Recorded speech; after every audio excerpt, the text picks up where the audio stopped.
3월 4일 주요 뉴스입니다. 아스트라제네카 백신을 맞은 뒤 사망하는 사례가 이어지면서 백신 접종에 대한 불안감이 높아지고 있습니다. 방역당국이 이런 불안감을 어떻게 진화하느냐가 백신 접종의 성패를 가를 변수로 지목되고 있습니다. 한국토지주택공사의 땅 투기 의혹에 이어 이번에는 서울주택도시공사의 분양 원가자료 은폐 의혹이 불거지며 공공개발에 대한 불신이 확산되고 있습니다. 공기업이 아닌 투기꾼을 끼웠다는 비난이 거세지며 공공주도 공급을 앞세운 정부 대책이 동력을 잃고 있습니다. 전자금융거래법 개정안을 둘러싼 금융위원회와 한국은행의 갈등이 청와대의 중재로 일단락되는 양상입니다. 일단 합의점은 찾는 듯 보이지만 금융통화당국 간 힘겨루기에 관련 업계 시선이 싸늘합니다.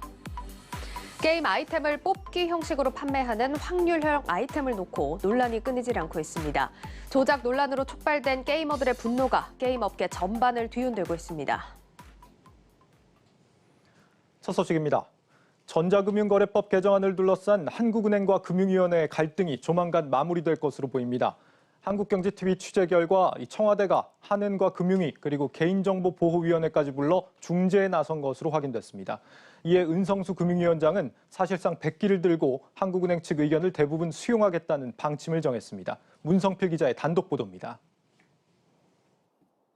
정부와 여당 관계자에 따르면 이승헌 한국은행 부총재와 도규상 금융위원회 부위원장, 최영진 개인정보보호위원회 부위원장이 어제 오전 청와대에 모였습니다.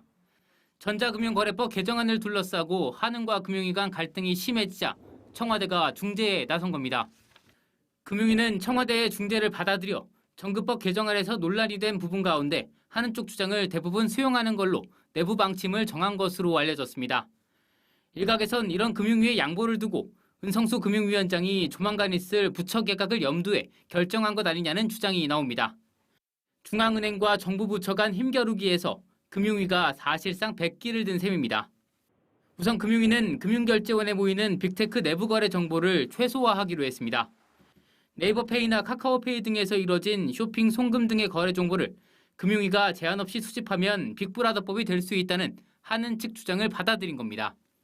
금융위는 개인정보위 의견을 받아들여 빅테크 내부 거래 정보 중 수취인과 지급인, 금액 정도만 가명 처리해 금융결제원에 제공하는 안을 유력하게 검토하고 있는 것으로 전해졌습니다. 이와 함께 금융결제원이 운영 중인 소액결제망과 빅테크 결제망을 통합하려던 기존 방안 대신 빅테크 전용 결제망을 별도로 만들어 분리해 운영할 것으로 보입니다. 한은 측은 보안과 결제망 과부하 등을 이유로 망 통합을 반대해왔습니다. 또 이렇게 되면 한은은 금융위의 관리 감독 간섭 없이 기존처럼 지급결제 관련 업무를 총괄할 수 있습니다. 이렇게 금융위와 한은 간 갈등이 마무리 국면에 접어들면 정급법 개정안의 국회 통과도 속력을 낼 수 있을 것이라는 전망입니다. 한국경제TV 문성필입니다. 코로나 백신 접종 엿새 만에 사망자가 나오면서 불안해하시는 분들 많으실 겁니다. 정부와 전문가들은 백신 접종이 직접적인 사망의 원인일 가능성은 낮고 접종이 최선의 대안이라고 밝혔습니다. 홍원표 기자입니다. 코로나19 접종을 시작한 지 엿새 만에 사망자가 발생한 데 이어 이날 3명이 추가돼 누적 사망자는 5명으로 늘었습니다. 코로나19 백신 접종에 대한 불안감이 돌자 정부는 진화에 나섰습니다. 정세균 국무총리는 중앙재난안전대책본부 회의에서 사인을 명확히 규명하고 그 결과를 투명하게 공개하겠다며 정부를 믿고 흔들림 없이 접종에 참여해달라고 말했습니다. 전문가들도 백신 접종으로 인한 직접적인 사망은 아닐 것이라고 분석합니다. 요양병원은 환자의 사망이 지속적으로 발생하는 곳인데 자연적으로 사망하는 사람도 백신 접종 후 사망으로 보고되는 경향이 짙다고 설명합니다. 백신 접종으로 인한 사망으로 보려면 평상시에 사망하는 수준보다 백신 접종하고 나서의 사망 수준이 더 높아져야 돼요. 백신 접종으로 인한 이상 반응으로 보기에는 개별 사례들이 적합하지는 않아요. 그래서 그런 것들을 봐서는 저는 백신 접종으로 인한 문제는 아닌 거라고 생각합니다. 특히 일부에서 제기하는 아스트라제네카 백신에 대한 불신은 지나친 것이라고 분석합니다. 미국은 아스트라제네카 백신을 사용하지 않고 화이자와 모더나 백신을 접종하고 있는데도 1,000명이 넘는 사망자가 나왔기 때문입니다.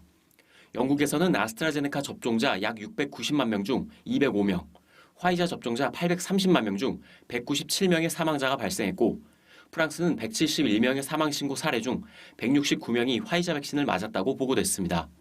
지난해 말 우리나라에서 독감 백신을 2천만 명 이상 접종했는데 당시 110명의 사망 사례가 신고돼 국민들이 불안해하기도 했습니다. 전문가들은 독감 백신의 사례처럼 백신을 대규모로 접종하면 백신 접종 후 사망률이 백신으로 인한 사망률로 5인이 되는 현상이 나타난다고 설명합니다. 코로나19 백신 임상시험 결과 기저질환이 없는 사람과 기저질환이 있는 사람을 비교했을 때 비슷한 면역 반응과 효과, 안전성이 정보가 있기 때문에 만성 질환자에 대해서도 예방접종을 권고하고 있습니다. 또한 면역이 떨어진 면역 저하자에 대해서도 생백신이 아니므로 예방접종을 권고를 하고 있는 그런 상황입니다. 의료계 다수 전문가들은 코로나19 극복을 위해서는 백신 접종이 필수이고 특히 감염 시 치명률이 높은 중증 환자에게 백신은 더 중요한 요소라고 입을 모았습니다. 한국경제TV 홍원표입니다. 지난 10년간 서울 주택도시공사 SH의 건축비가 크게 오르면서 논란이 일고 있습니다.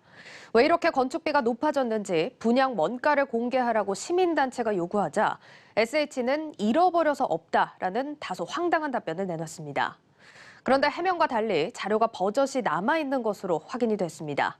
분양 수익을 은폐하기 위해서라는 의혹이 일고 있는데 주택 공기업들의 도덕적 해이 문제가 연일 불거지는 모습입니다. 신인규 기자입니다.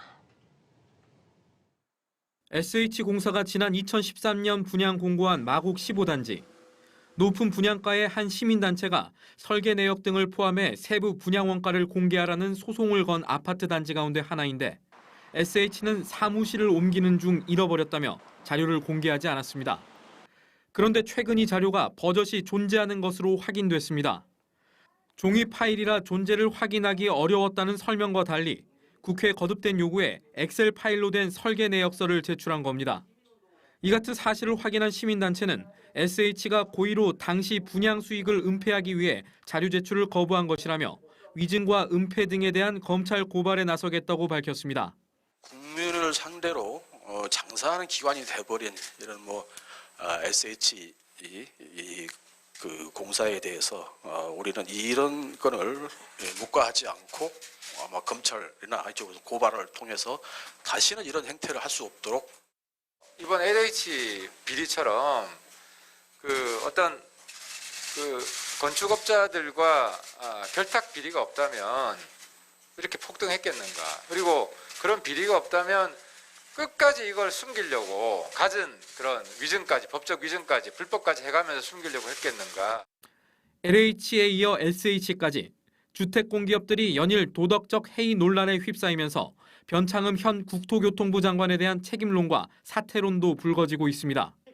직원 투기 의혹과 분양원가 고의 은폐 의혹 당시 LH와 SH 사장직을 수행했던 변 장관이 본인의 책임으로 돌아올 게 뻔한 이번 사태를 투명하게 조사할 수 있겠느냐는 겁니다. 한국경제TV 신인규입니다. 파생상품 거래 손실을 공시하는 상장사들이 잇따르고 있습니다. 상대적으로 투자를 받기 쉬운 전환사채나 신주 인수권부 사채 같은 메자닌 증권을 발행한 기업들이 부메랑을 맞고 있다는 분석입니다. 박승원 기자입니다. 지난 2016년 말 5년 만기 전환사채를 발행한 해운 전문기업 HMM. 당시 주채권은행인 산업은행을 상대로 3천억 원 규모로 발행했는데 추후 주가 흐름에 따른 전환가액 재조정 조항도 포함했습니다. 하지만 이렇게 발행한 전환사채에서 최근 무려 4천억 원이 넘는 평가 손실이 발생했습니다. 바이오 기업 인바이오젠과 기초소재 전문기업 코스모화학, 신문용지 전문기업 페이퍼코리아도 파생 금융상품에서 적지 않은 손실을 봤습니다. 코스닥 상장사 역시 상황은 마찬가지입니다. 반도체 소재 전문기업 미코와 반도체 후공정 전문기업 H세미코는 파생 금융상품에서 100억 원이 넘는 손실을 입었습니다. 심지어 신약개발 전문기업 고바이오랩의 경우 자기 자본의 123%에 달하는 427억 원의 평가 손실을 봤습니다. 이들 기업이 잇따라 파생금융상품 평가 손실을 본 배경엔 자금 조달을 위해 발행한 전환사채나 신주 인수권 부사채와 같은 메자닌 증권이 자리 잡고 있습니다. 일부 신용등급이 낮은 상장사의 경우 일반 회사채나 유상증자를 통해 자금을 조달하기 쉽지 않지만 메자닌 증권의 경우 이자와 함께 주식 전환 등 여러 유인을 제공해 상대적으로 투자자를 끌어모으기 쉽습니다. 이런 이유로 상장사들이 메자닌 증권 발행에 적극 나섰는데 이게 부메랑으로 되돌아왔습니다. 발행한 메자닌 증권이 회계기준상 파생금융상품으로 인식되면서 주가 상승에 따른 회사의 잠재적 손실이 재무제표상의 단기 순손실로 잡힌 겁니다. 현금 유출이 없는 회계상 손실이라 우량한 기업의 경우 큰 문제는 없지만 세력이 약한 일부 기업은 회계상으로 큰 타격을 입을 가능성이 있습니다. 상장사들이 그 영업 이외의 활동에서 이런 발생하는 투자 손실들이 오히려 그 최종적인 순이익 이런 규모에 미치는 영향이 커질 가능성이 높아지고 있기 때문에 투자자들은 상장사들이 파생 상품 투자에 어느 정도로 노출이 되어 있는지를 확인하고 최종적인 투자 의사 결정을 내리는 자세가 필요하죠. 자금 조달을 위해 메자닌 증권 발행에 적극적으로 나선 상장사들. 재무제표의 건전성을 왜곡하는 등 악재로 작용하고 있습니다. 한국경제TV 박승원입니다.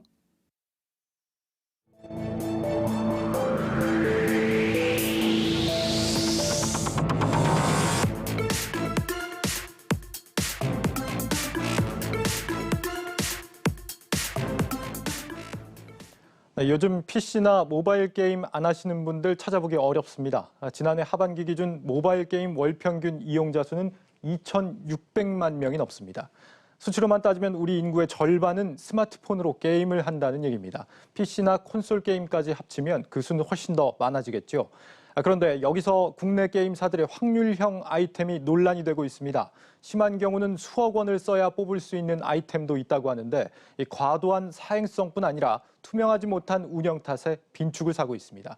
어디부터 바뀌어야 하는지 오늘 이슈플러스에서 살펴봅니다. 먼저 임동진 기자가 현재까지의 상황을 정리해봤습니다.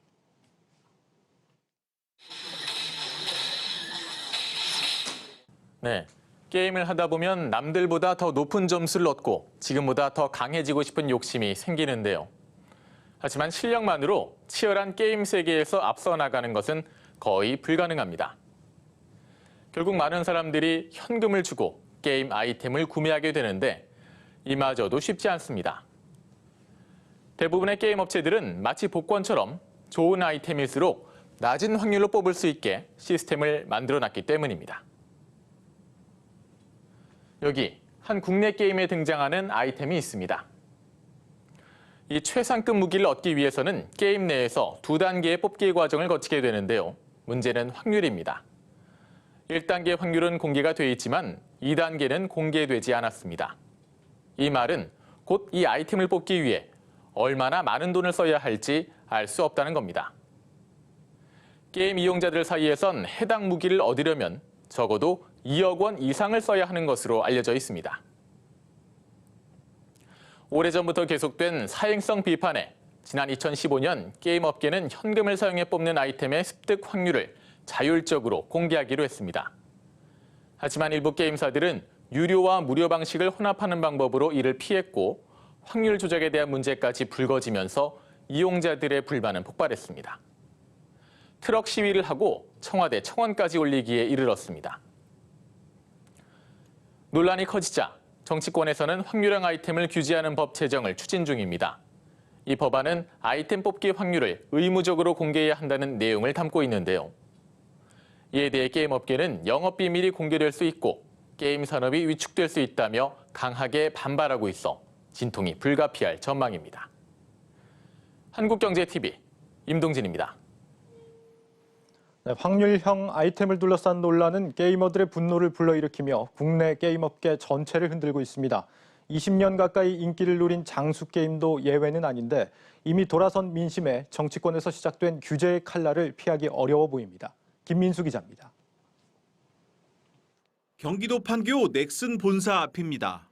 올해로 18주년을 맞은 장수 게임 메이플 스토리 게이머들이 넥슨이 아이템 확률을 조작했다며 시위에 나섰습니다. 넥슨 측이 사과하고 뒤늦게 확률을 공개하겠다고 나섰지만 게이머들의 분노는 가라앉지 않고 있습니다. 운영진이 확률에 개입할 수 있다는 게 밝혀지면서 게임 소비자에 대한 완벽한 기망 행위가 아닌가 하는 생각이 들고 하물며 카지노도 확률을 명확하게 공개하는 데 반해 게임사가 비공개한다는 건 최소한의 책임감도 없는 행동이 아닌가 합니다. 게이머들의 분노가 사실상 모든 주요 게임사들을 향하면서 게임사들이 많은 판교에는 트럭 주의보가 뜰 정도입니다. 그 기저에는 확률형 아이템이라는 한국 게임 산업의 핵심 수익 모델에 대한 불만이 자리 잡고 있습니다. 그동안 우리 게임 업계는 자율 규제를 통해 스스로 확률을 공개하면서도 이를 비껴가는 꼼수로 게이머들의 신뢰를 잃었습니다. 특히 게임 산업의 중심이 모바일로 옮겨오면서 복잡한 단계를 거치는 확률형 아이템을 만들어 치밀하게 돈을 더 쓰게 만드는 구조를 완성했습니다.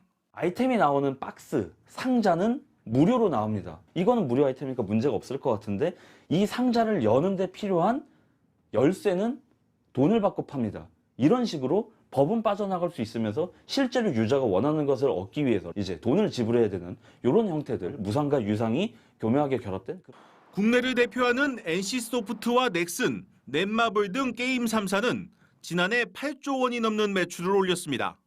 게이머들의 분노 속에 배를 불린 게임사들에 대한 비판이 커지자 이제 국회가 움직이고 있습니다.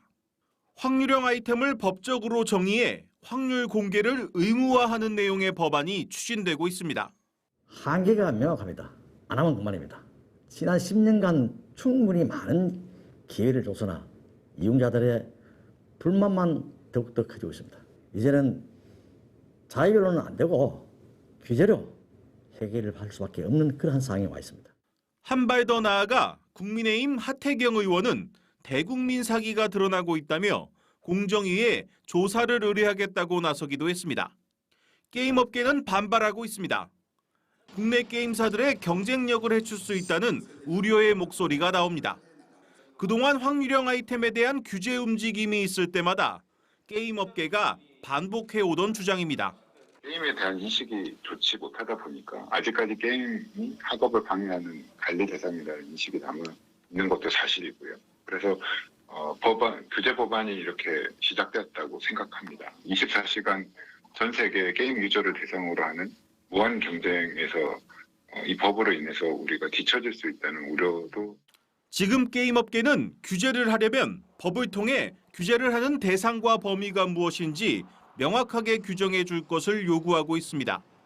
하지만 게이머들은 게임사들이 또 다른 꼼수를 만들어 법망을 빠져나가지 못하도록 확률형 아이템 전반에 대한 포괄적인 규제를 해주길 바라고 있습니다. 한국경제TV 김민수입니다. 네, 국내 게임사들의 확률형 아이템 문제를 가볍게 바라봐서는 안 된다는 지적들이 있습니다. 국내 게임 산업 전반의 성장 잠재력이 크게 악화되고 있는 신호로도 볼 수 있다는 겁니다. 취재 기자와 함께 좀 더 자세히 이야기 나눠봅니다. 산업부 양현주 기자 나와 있습니다. 양 기자, 이 넥슨 앞에서 게이머들이 트럭 시위가 있었는데 직접 다녀왔다고요? 네, 제가 얼마 전 메이플 시위 현장에 다녀왔는데요. 이 앞서 리포트에서 보신 것처럼 이 시위대나 구호 없이 트럭 한 대가 본사 앞에 서 있었습니다. 네. 다소 단촐해 보이지만 트럭 시위 한 번에 수백만 원이 필요하다는 사실 알고 계십니까? 그렇습니까? 수백만 원이요? 네, 그럼에도 유저들이 커뮤니티를 통해 자발적으로 모금을 이어가고 있다는 점을 주목해 볼 만합니다.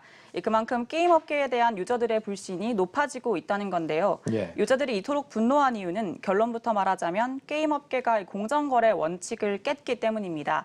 이 유저들이 수많은 시간과 돈을 들여서 아이템을 업그레이드 하는데 이 제대로 된 정보가 제공되지 않고 얼마만큼의 돈을 써야 하는지 감조차 잡을 수 없다면 이는 도박이나 마찬가지라는 겁니다. 네, 유저들끼리 돈을 모아서 직접 아이템을 사봤더니 어떤 건 최소 2억 원이 넘더라. 앞서 임동진 기자도 좀 짚어줬는데, 그런데 이번 사태를 단순히 그냥 유저들의 불만 정도로 가볍게 볼 일이 아니라는 이런 시각도 있습니다. 우리 게임 산업 전반이 지금 세계에서 좀 점점 뒤처지고 있다고요? 네, 최근 국내 게임사 매출액은 증가하고 있지만 이 글로벌 시장 점유율은 하락하고 있습니다. 2019년 기준 글로벌 게임 시장 점유율 4위 자리를 영국에 내주기도 했는데요. 과금을 유도하는 확률형 아이템으로 매출은 유지하고 있지만 확률형 아이템에만 의존하다 보니 국내 게임 산업의 경쟁력이 떨어지고 있다는 겁니다. 네. 현재 국내 게임 수출액의 약 76%를 동아시아가 차지하고 있습니다. 이 말은 국내 게임이 동아시아 지역에만 팔리고 이 유럽 같은 선진국에선 잘 팔리지 않는다는 겁니다. 업계에선 이 이유 중 하나로 확률형 아이템을 꼽습니다. 페이 투 윈, 즉 돈을 내야만 이기는 구조에 대한 거부감이 이 유럽 등 선진국에선 상당히 크다는 겁니다. 실제로 대표적인 과금 게임인 리니지 M을 서비스하는 NC소프트의 매출 구조를 보면 이 지난 4분기 매출액 중 국내 비중이 84% 이상을 차지합니다. 이 북미와 유럽 세계 게임 시장 점유율이 40%를 넘어서는 만큼 이 한국 게임 업계가 기존의 게임 강국 위상을 회복하기 위해선 이 비즈니스 모델을 좀 더 다변화할 필요가 있다는 겁니다. 예, 뭐 북미 지역에서는 이용자들의 감성을 자극한 그런 게임들을 좀 내놓고 있는데 한국에서는 좀 돈놀이로 장으로 전락했다 뭐 이런 지적들이 좀 있는 것 같아서 좀 아쉽습니다. 혹시 그러면은 이 확률형 아이템 부분을 개선할 수 있는 어떤 대안 시스템 같은 게 있습니까? 혹시 배틀 패스라고 아십니까? 글쎄요, 잘 모르겠네요. 예. 네, 쉽게 말해 확률형 아이템과 반대되는 개념입니다. 원하는 아이템을 얻지 못하면 쓴 돈이 허공으로 날아가는 이 확률형 아이템과는 달리 비교적 적은 금액으로 게임에 필요한 아이템을 확정적으로 얻을 수 있는 시스템입니다. 네. 게임 명작이라고 불리는 이 배틀그라운드나 서든어택도 여기에 해당을 하는데요. 확률형 아이템처럼 잘 팔리는 랜덤박스 설계에 우선순위를 두고 있지 않고 이 컨텐츠 개발에만 집중해 좋은 평가를 받고 있습니다.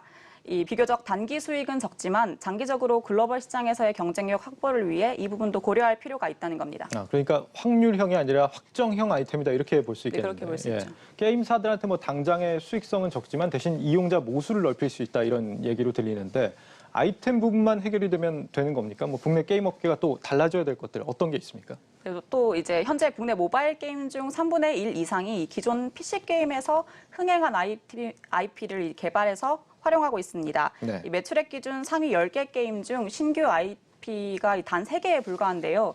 인기 있던 만화나 캐릭터를 활용하면 수익성이 담보되기 때문에 이 새로운 IP를 개발하지 않는 거죠. 하지만 안정성을 이유로 신규 IP 개발을 소홀히 하게 되면 차후 시장 트렌드를 따라잡기 어렵다 이런 분석이 나오고 있습니다. 관련 내용 위정현 게임학회 회장 인터뷰 들어보겠습니다. 네. 한국 시장을 쥐어짜서 매출을 올리려고 하는 어떤 메이저 게임사의 그런 어떤 모습들이 바람직하지 못한 상황입니다. 그래서 기본적으로 확률형 아이템을 넘어서서 비즈니스 모델을 다운하는 그런 노력들, 그리고 기존의 IP를 우려먹는 IP 우려먹기가 아니고 신규 IP를 공격적으로 개발해서 바로 그러한 새로운 IP를 가지고 미국이나 유럽 시장 같은 메인 시장으로 진출하는 노력들, 장기적으로는 이런 어떤 사회적으로 끊임없이 이제 논란이 되고 있는 게임 산업의 어떤 부정적 요소를 제거하려는 노력을 같이 하는 게 필요할 것 같습니다. 네. 새로운 지적재산권을 많이 개발해라, 공격적으로 개발해라 이런 얘기인데 현재 이와 관련해서 게임법 개정안 논의가 진행되고 있습니다. 앞으로 어떻게 개정이 될 걸로 예상이 되고 있죠? 이 기존의 게임사를 옹호해왔던 유저들이 돌아선 데다 이 정치권과 게임업계 내에서도 자성의 목소리가 이어지고 있는 만큼 이 개정안 통과에 힘이 실리고 있다고 볼 수 있겠습니다. 일각에선 게임업계가 제대로 된 확률 공개를 시행하지 않으면 최악의 경우 이 확률 공개를 하느냐 마느냐의 문제가 아니라 확률형 아이템 자체를 아예 금지해야 한다는 논의로 옮겨질 수 있다고 경고하고 있습니다. 예, 산업부 양현주 기자였습니다. 잘 들었습니다. 감사합니다.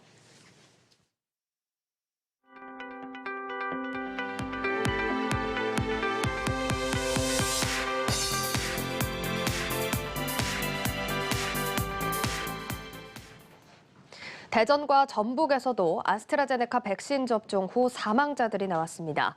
방역당국에 따르면 대전 동구의 한 요양병원에서 오늘 오전 2시쯤 지난 2일 아스트라제네카 백신을 맞은 20대 여성이 숨졌습니다. 전북도에서도 2명의 50대 기저질환자가 아스트라 백신 접종 후 이날 사망했습니다. 이로써 백신을 맞은 후 숨진 사례는 모두 5건으로 늘었지만 백신 접종과의 연관성은 아직까지 확인되지 않았습니다.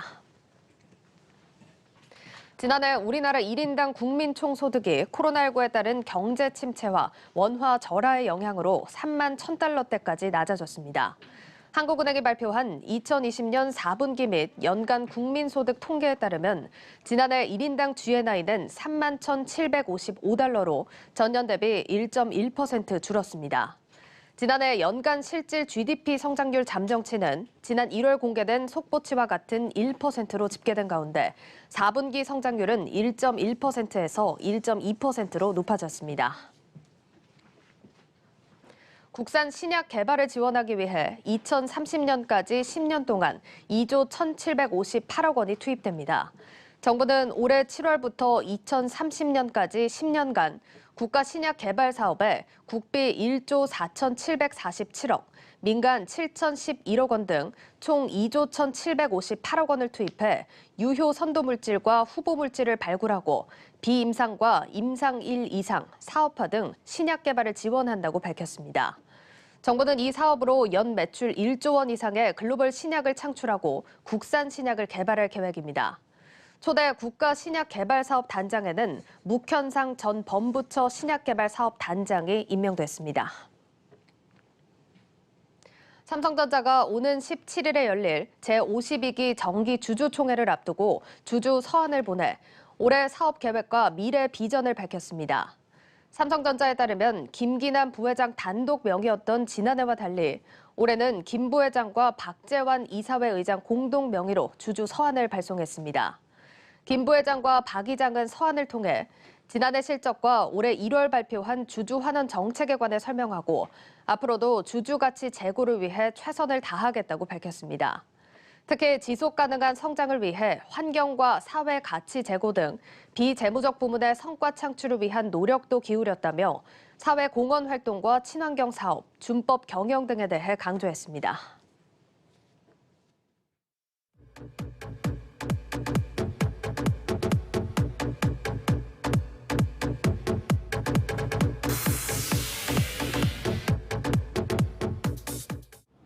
수도권에 새로운 도시를 만들어 서울 집값을 안정시키겠다. 3기 신도시를 조성하는 정부의 강한 의지입니다. 그렇다면 3기 신도시에 대한 시민들의 입장은 어떨까요? 제가 직접 물어봤습니다.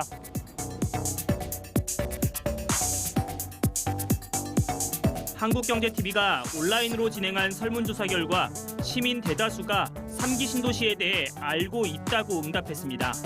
청약에 도전하겠냐는 질문에 대해서도 그렇다는 답변이 절반 가까이를 차지해 신도시에 대한 기대감이 커진 것을 확인할 수 있었습니다. 네, 물론 관심이 있죠. 아무래도 이제 저 같은 경우는 신혼부부니까 특히 이제 신혼부부 청약 쪽으로 좀 이것저것 알아보고는 있어요. 내 집 마련을 꿈꾸는 직장인 A씨를 만나 이야기 나눠봤습니다. 현재 서울에서 전세로 거주 중인 A씨는 3기 신도시 청약이 시작되면 적극적으로 청약에 도전할 계획입니다. 그러나 그가 신도시 청약에 도전하는 이유는 따로 있습니다. 3기 신도시에 관심이 있긴 한데 신도시 자체에 관심이 있다라기보다 서울 집값이 워낙 비싸니까 울며 겨자 먹기로 어쩔 수 없이 관심이 가는 거죠. 경기도라도 좀 나가봐야겠다. 실제 설문 결과를 살펴보면 3기 신도시에 대한 기대감이 서울 집값에 따른 반대급부로 떠오르는 것을 확인할 수 있습니다. 신도시 청약을 기다리는 이유를 묻는 질문에 저렴한 값에 분양할 것 같다는 대답이 절반 가까이를 차지했고 신도시에 살고 싶다는 의견과 위치적인 장점은 소수에 그쳤습니다. 다시 말해 신도시가 가진 매력보다는 서울 집값에 대한 부담 때문에 신도시로 눈을 돌리는 것으로 해석할 수 있습니다. 이와 함께 서울 집값에 대한 믿음도 여전한 것으로 나타났습니다. 지금 집을 살 수 있다면 무리해서라도 서울에 집을 살 건지 3, 4년 뒤 3기 신도시 청약을 기다릴 것인지를 물었습니다. 응답자 10명 중 6명은 무리해서라도 서울에 집을 사고 싶다고 응답했는데 이유는 미래 가치를 따져볼 때 신도시보다는 서울 집값이 더 많이 오를 것이라고 느끼기 때문이었습니다. 3기 신도시가 서울 집값을 내릴 수 있겠냐는 질문에 대해서도 대다수가 불가능할 것이라고 답했습니다. 아무래도 집값 상승은 서울이 더 확실하다고 생각하기 때문에 서울에 살 것 같습니다. 마지막으로 3기 신도시에 대한 선호도는 비교적 고른 편이었습니다. 남양주 왕숙, 광명 시흥, 고양 창릉, 하남 부산 등 신도시 대부분 지역이 10%대 지지율을 보였습니다. 특이할 점은 신도시급으로 분류되지 않는 과천이 가장 높은 관심을 받았는데 본 청약이 진행된다면 이 지역 경쟁이 가장 치열할 것으로 예상되는 부분입니다. 온라인 설문조사와 시민 인터뷰를 종합한 결과 신도시에 대한 관심이 높아지는 만큼 우려감도 함께 커지는 것을 확인할 수 있었습니다. 교통, 입지, 자족 기능 같은 신도시 자체의 매력보다는 치솟는 집값에 대한 불안감이 신도시에 대한 관심을 키우는 주된 요소였기 때문입니다. 앞서 만난 A씨 역시 내 집 마련에 대한 간절한 소망을 전했습니다. 전세로 2년마다 옮겨 다니는 게 너무 힘들거든요. 위치가 어디가 됐든 정말 안심하고 거주할 수 있는 내 집이 좀 있어야 되겠다. 지금 잘하고 있는 저희 딸아이에게도 우리 집에서 살고 싶게 해주고 싶거든요. 3기 신도시 정책이 추진된 지 어느덧 3년 차. 하지만 여전히 정책 의도와 시민들의 눈높이 차이는 여전했는데요. 내 집 마련의 꿈을 이뤄줄, 주거 불안을 해소해줄 세심한 정책 추진이 필요해 보입니다. 지금까지 전효성의 시크릿 부동산입니다. 네, 이어서 잠시 긴급 기자회견 소식 전해드리겠습니다. 지금 현재 변창흠 국토교통부 장관이 정부 서울청사에서 이번 LH 직원의 신도시 토지 사전 매입 의혹과 관련한 기자회견을 진행을 했습니다. 잠시 현장 연결해서 변창흠 장관의 발언 들어보겠습니다. 정부는 주택시장의 빠른 안정화를 위해 경기도 광명, 시흥, 신도시에서 7만 호를 공급하기로 발표하였습니다. 다만 광명, 시흥, 신도시 발표 이후 지구지정 제한기관인 한국토지주택공사 직원들이 해당 입지에 투기한 의혹이 제기되었고 직원들의 토지 매입은 일부 사실로 확인되었습니다. 우선 정책의 신뢰성과 투명성을 바탕으로 공공개발 사업을 집행해야 하는 기관에서 불미스러운 일이 발생한 점에 대해 소관 업무의 주무부처 장관이자 직전에 해당 기관을 경영했던 기관장으로서 책임을 통감하며 국민 여러분께 깊은 사과의 말씀을 드립니다.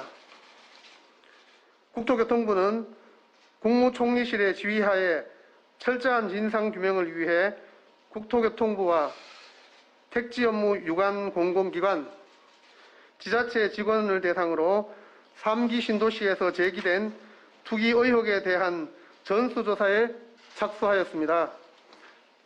담당 공직자뿐만 아니라 배우자와 직계 좀비소까지 조사 대상에 포함하여 토지 소유 및 거래 현황을 확인할 계획입니다.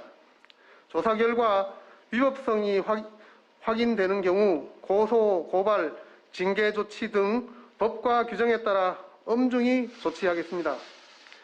아울러 다시는 이런 일이 발생하지 않도록 철저한 재발 방지 대책을 마련하고 이를 제도화하겠습니다. 담당 공직자의 실거주 목적이 아닌 부동산 거래를 엄격히 제한하고 부동산 거래 시 반드시 신고하도록 의무화하겠습니다. 업무 담당자가 아니더라도 미공개 중요 정보를 편취하여 토지 거래에 이용한 자에 대한 처벌 방안도 강구하겠습니다. 국민 여러분들의 신뢰를 회복할 수 있도록 철저하게 조사하고 그 결과와 재발 방지 대책을 이른 시일 내에 발표하도록 하겠습니다. 마지막으로 이번 일을 계기로 국토교통부와 유관 공공기관 종사자들은 더욱 엄정한 자세로 국민의 주거 안정을 위한 공공주택 사업을 차질 없이 추진하겠습니다. 감사합니다. 네, 변창흠 국토부 장관의 발언 듣고 오셨습니다. 투기 의혹에 관련해서 일부 사실을 인정하는 모습이었고요. 현재 상황에 대한 유감 그리고 사과 표명이 또 줄을 이루는 모습이었습니다. 또 이제 추가적인 의혹이 더 없는지 치밀한 전수 조사를 예고하는 한편 엄중한 조치 그리고 대책 마련을 하겠다라고 단호하게 입장을 발표했습니다. 자, 추가적인 사안이 전해지는 대로 저희 뉴스플래서에서도 더 발빠르게 보도를 해드리도록 하겠습니다.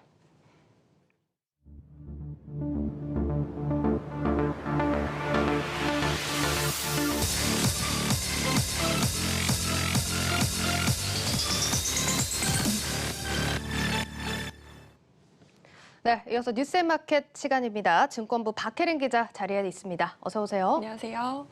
네, 박 기자 오늘 우리 증시는 좀 쉬어갔지만 사회적으로 보면 날씨도 좀 따뜻해지고 네. 등교도 시작을 하면서 거리 분위기는 좀 활발해진 것 같아요. 네, 학교뿐 아니라 지역 상권도 조금씩 활기를 되찾아가고 있는 모습입니다. 네. 학생들 등하교 시간에 근처 학교를 방문해봤는데요. 문구점에서 학용품을 사는 학생들도 많이 보였고 네. 또 편의점이나 분식점도 간만에 북새통을 이룬 모습이었습니다. 맞습니다. 사실 뭐 번화가 음식점 같은 곳이 이제 코로나 타격 업적으로 많이 조명이 됐지만 이런 학교가 좀 길게 휴교를 하면서 이런 상권들도 사실 타격을 많이 받았습니다. 그래도 좀 숨통이 트이셨을 것 같은데요. 네, 기분 좋은 표정이 마스크 밖으로도 드러날 정도였습니다. 네. 어느 정도로 매출이 좋았는지 한눈에 볼 수 있는 자료를 가져와 봤는데요. 계약 첫날 대학가나 학원 근처에 위치한 CU 편의점 기준으로 보면 문구류 매출은 한 600%, 주먹밥은 200% 넘게 급증했습니다.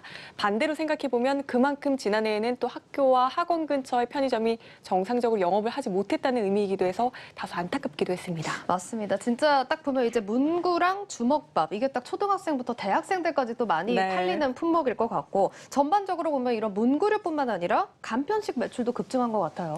네, 업계에서는 앞으로 편의점 등 학교와 학원 주변 상권 매출이 빠르게 회복할 수 있을 것으로 예상하고 있습니다. 현행 사회적 거리두기 2단계에서는 유치원생과 초등학교 1, 2학년, 고등학교 3학년만 매일 등교를 하고 나머지 학년은 일주일에 2, 3회 혹은 격주로 학교에 가는 등 지난해와 아직 크게 다르지는 않습니다. 네. 다만 백신 접종도 시작을 했고 교육당국이 등교 인원을 늘리는 방안도 검토하고 있어 상황이 더 나아질 것이란 판단입니다. 아직 사실 매일 등교를 하는 상황은 아님에도 지금 이 정도로 또 회복세를 보여주고 있는데 등교가 더 잦아지면 수요도 더 많아지겠어요? 네, 그렇습니다. 그래서 업계에선 편의점 종목에 주목하고 있습니다.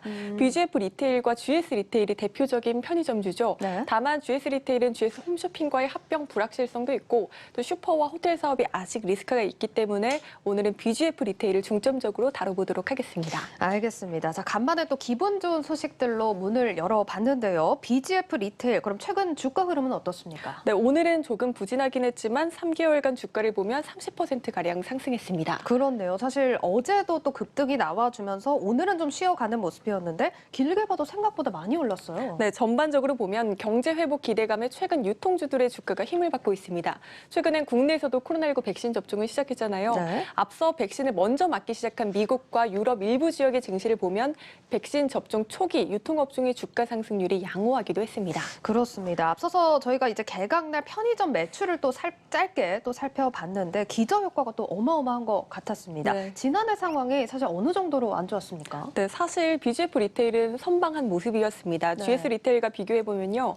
GS 리테일의 지난해 4분기 매출과 영업이익이 전년 동기보다 3.6%, 48.5%나 하락을 했었는데 네. BGF 리테일은 이 기간 매출이 오히려 4%가량 늘기도 했습니다. 영업이익이 48% 넘게 좀 하락을 했는데 이게 선방한 수준이라는 거고 경쟁사보다 그래도 괜찮았다면 이유가 있을 것 같은데요. 네, BGF는 코로나19 이후 소비 트렌드와 맞아 떨어지는 회사이기 때문입니다. 네. 코로나19 이후에 온라인으로 생필품을 주문하거나 또 가까운 거리에 있는 편의점 내 즉석식품 또 가정 간편식 등을 구매하는 소비자들이 늘고 있다고 합니다. 네. 또 영업 제한이 있다 보니까 집에서 술을 즐기는 이들도 늘어나면서 주류나 안주류도 20%에서 30%가량 늘어났다고 하고요. CU 편의점 가보시면 알겠지만 보시다시피 1인용 밀키트나 디저트, 안주가 굉장히 다양합니다. 그렇네요. 네, BGF 리테일이 BGF 푸드를 통해 간편식에 지속적으로 투자를 하고 있고 BGF 로지스도 물류 효율화에도 힘쓰고 있기 때문입니다. 이 때문에 증권업계에선 BGF 리테일이 간편식 시장 성장을 주도할 것이라고 분석하고 있습니다. 저도 사실 생각을 해보면 이렇게 코로나 사태가 좀 장기화되면서 편의점에서 오히려 이렇게 간단하게 먹을 네, 수 있는 맞습니다. 것들 많이 사 먹은 것 같아요. 네, 그리고 CU가 몽골에도 진출한 거 아십니까? 몽골이면 해외 몽골 말하는 거죠? 네, 맞습니다. 저도 조금 놀랐는데요. 네. CU는 2018년에 처음 몽골에 진출했는데 2년 만에 현지 업계 1위에 올라섰습니다. 네. 심지어 몽골의 CU 점포 한 곳당 하루 평균 방문객은 한 1,000명 정도로 한국보다 3.2배나 많다고 합니다. 네. 울란바토르에 위치한 CU 편의점의 사진인데요. 아니 근데 편의점 같긴 한데 다들 뭘 하나씩 마시고 있으니까 좀 카페 같기도 해요. 네, CU는 이제 몽골의 스타벅스라고 불릴 정도로 카페 대용으로 인기라고까지 합니다. 화면에 나오고 있는 이 상품이 인기 상품이 겟커피인데 네. 점포당 하루 200잔씩 판매가 되고 있다고 합니다.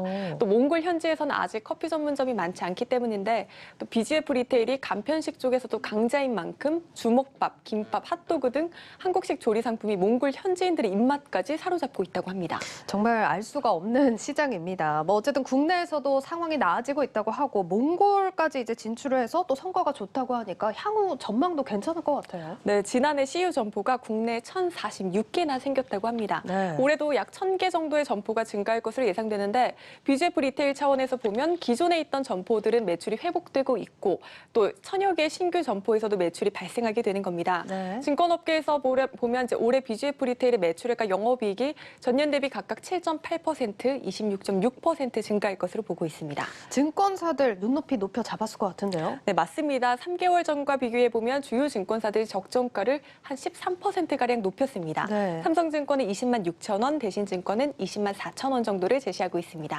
알겠습니다. 자, BGF 리테일 오늘 종가 16만 원이라는 점 체크를 해보셔야겠습니다. 오늘은 여기까지 듣도록 하고요. 증권부 박혜린 기자와 함께했습니다. 고맙습니다. 고맙습니다.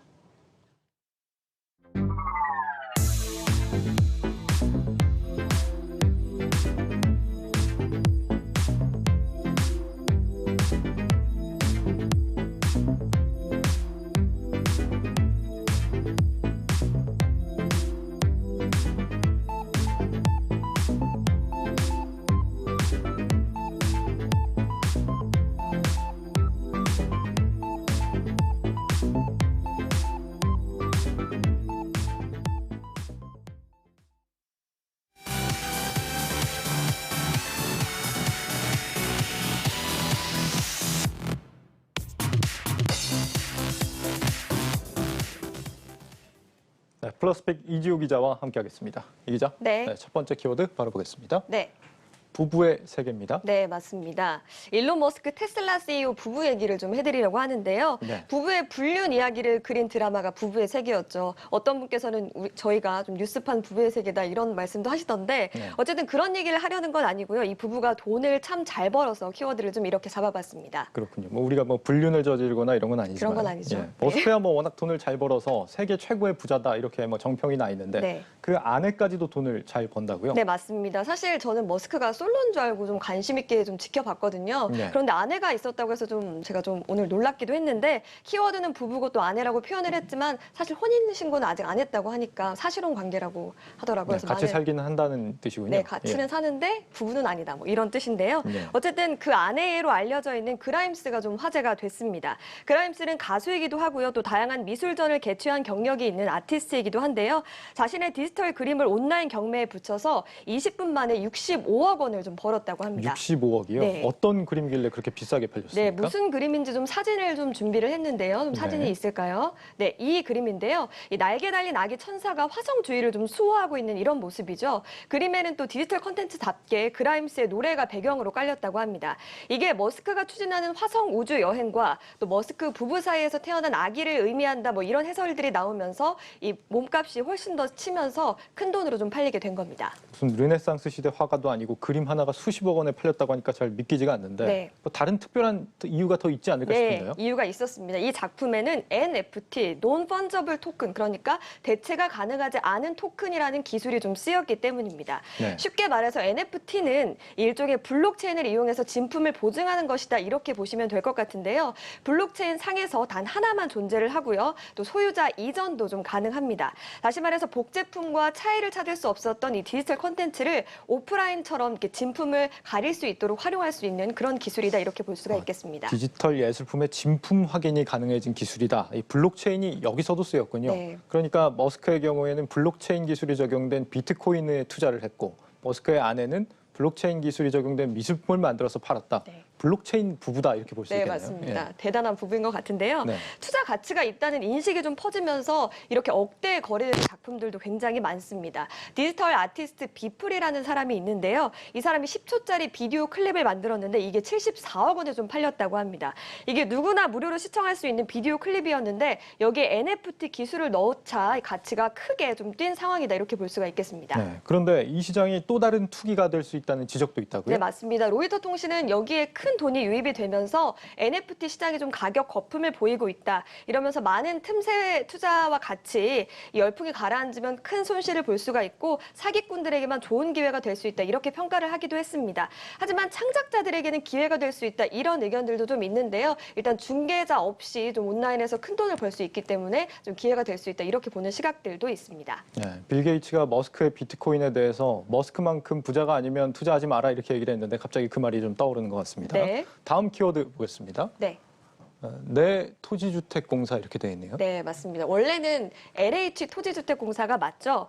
이름대로 네, 토지와 주택에 대한 공사, 공공의 업무를 좀 하는 기관입니다. 그런데 이 LH가 내자와 좀 비슷한데 어떻게 보이십니까? 그러네요. LH네요. 네, 맞습니다. LH, 네, 이건데 이게 그래서인지 모르겠지만 공공이 아닌 나를 위해서 일하는 분들이 LH에서 좀 많은 것 같아서 키워드를 좀 이렇게 잡아봤습니다. 예, 뭐 직원 일부가 반성이 아니고 반발을 했다. 뭐 이런 얘기가 뭐 앞서 뭐 장관이 사과 발언을 하긴 했지만 네. 그 이전에 이제 그런 반발들이 있었다 이런 얘기죠. 맞습니다. 이게 사실 논란이 있었던 거 뭐 저희도 보도를 좀 해드렸죠. 직원 여러 명이 이 광명이랑 시흥 3기 신도시로 지정된 곳에 토지를 좀 대출을 받아서 좀 샀고요. 또 보상 이게 3기 신도시로 발표가 나자 이제 보상금을 더 받기 위해서 나무까지 심었다고 하죠. 그래서 뭐 아까 변창흠 장관도 그렇고 LH까지 오늘 대국민 사과를 좀 했습니다. 그런데 직원 일부에서는 우리는 투자도 못하냐 뭐 이런 반응들이 나와서 좀 논란이 좀 된 상황입니다. 네. 뭐 커뮤니티에서 이제 그런 얘기가 나왔다라는 네, 건데 맞습니다. LH 직원들끼리만 소통하는 공간입니까? 네, 그건 아니고요. 이제 공공기관, 기업 직원들이 좀 들어갈 수 있는 그 직장인 익명 커뮤니티인 블라인드 앱에 올라온 글이 좀 논란이 됐습니다. 예. 이 글도 뭐 거기서 있었던 그런 내용인데요. 여기 한 LH 직원이 LH 직원들이라고 부동산 투자하지 말란 법 있나요? 뭐 이렇게 지금 적고 있죠. 저 글인데요. 이렇게 내부 정보를 활용해서 부정하게 투기를 한 건지 아니면 본인이 공부해서 투자를 한 건지 모르니까 그건 검찰에서 판단을 할 거지 뭐 욕할 건 아니다. 뭐 이렇게 지금 밝히고 있습니다. 그렇군요. 굉장히 좀 적반하장이다 이런 생각도 드는데요. 네, 맞습니다. 그런데 이게 다가 좀 아니었던 게 더 문제가 좀 됐습니다. 또 다른 직원은 누가 봐도 좀 개발될 곳이었는데 투자하는 게 뭐가 그렇게 나쁘냐 이런 지적들도 있었고 요즘 영끌한다면서 부동산에 몰리는 판국인데 하나 터지면 내부 정보 이용했다고 한다. 뭐 이렇게 두둔하는 사람도 있어서 좀 논란이 됐습니다.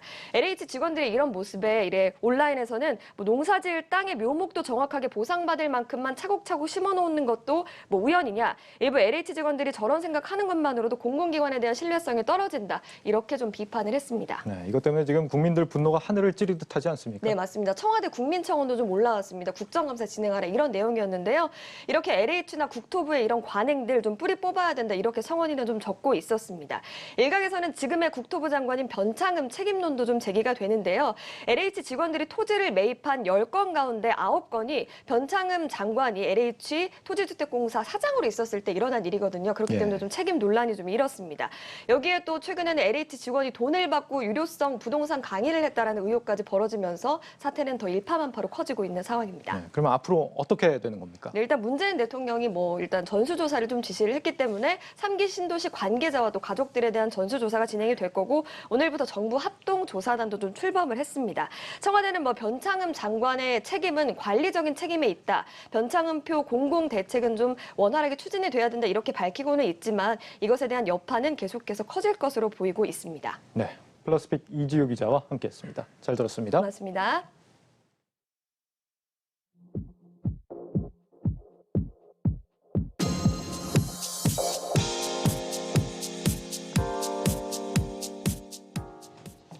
놓치면 아쉬운 글로벌 뉴스입니다. 중국 양회가 코로나19 사태 이후 오늘 두 번째로 열렸습니다. 중국 최대 정치 행사인 전국 인민대표대회와 인민정치협상회가 항상 거의 같은 기간에 열리기 때문에 양회라고 불리는데요. 일주일간 진행되는 이번 양회는 올해 바이든 행정부 출범 이후 미중 갈등이 계속되고 있고 또한 캐나다를 비롯한 여러 국가들의 베이징 동계올림픽 보이콧 문제까지 겹친 가운데 열리면서 시진핑 주석의 권력 공권화 여부가 가장 큰 관심거리가 됐습니다.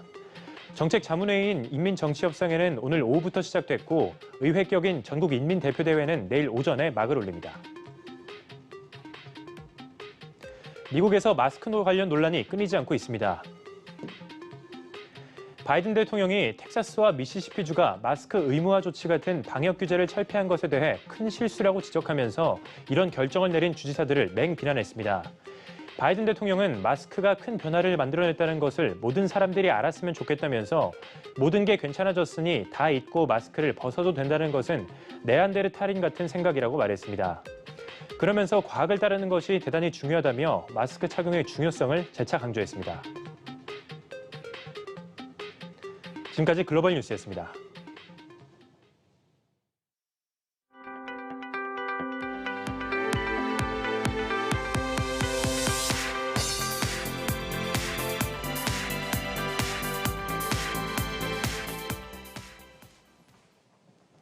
네, 눈이 나쁜 사람. 사람을 제대로 보지 못해 속된 말로 눈이 삐었다는 표현을 할 때 해태눈이라는 말을 씁니다. 해태눈이 어떻길래 이런 말이 나왔을까? 중국 문헌에 따르면 해태는 시비와 선악을 판단해 바르지 못한 사람을 뿔로 받는다라고 적혀 있습니다.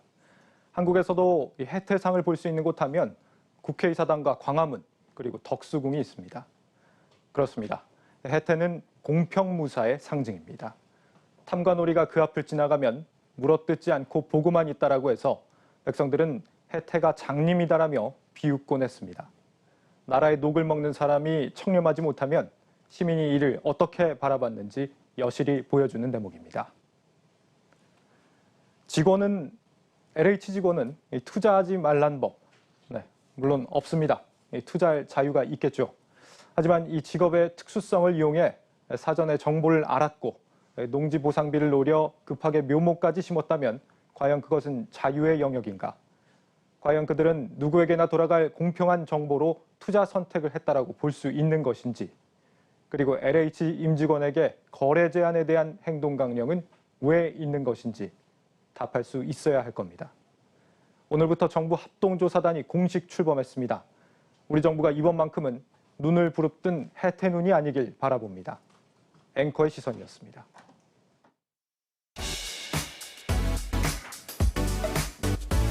이어서 주요 일정 전해드립니다. 먼저 국내에서는 식약처가 화이자 백신 허가 여부를 결정하는 점검위원회를 열고 그 결과를 발표합니다. 글로벌 일정으로는 제롬 파월 연준 의장의 월스트리트저널 고용 서밋 연설이 진행되고 데이비드 멜패스 세계은행 총재도 연설을 진행합니다. 중국에서는 전인대가 개최된다는 점 전해드리겠습니다. 뉴스플러스 오늘 준비한 소식은 여기까지입니다. 편안한 저녁 되십시오. 고맙습니다.